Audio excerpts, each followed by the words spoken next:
Novela zakona o kmetijskih zemljiščih ureja pravni status in ureditev delovanja namakalnih sistemov. S tem odlokom se ureja sam namakalni sistem, torej obseg njegov in pa potem režim dela in pa kdo bo tisti, ki bo s tem upravljal.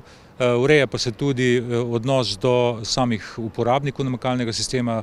Navsezadnje tudi se ureja, koliko naj bi posamezniki glede na uporabo vode in vse ostalo morali tudi plačati.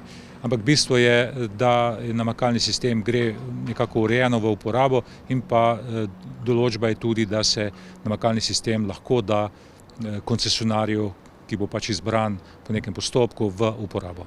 Namakalni sistem Kalce Naklo deluje že 15 let in pokriva 265 hektarjev površin. Med njegovimi uporabniki je tudi kmetija Jarkovič, ki se pretežno ukvarja s pridelavo jagod.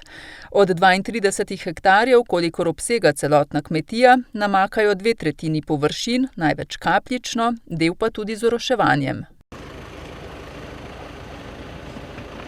Takole izgledajo hidranti, ki so na vsakih 50 metrov nekje, in na ta hidrant se potem priključi merilna ura in pa sekundarni del namakalnega sistema, kar pomeni ali kapljično namakanje, ali oroševanje, ali pa karkoli pač se potrebuje potem za namakanje naprej. Jarkovič si resne kmetijske pridelave v teh časih brez namakanja več ne predstavlja. Pač podnebne spremembe močno vplivajo tudi na to proizvodnjo. Vse več imamo teh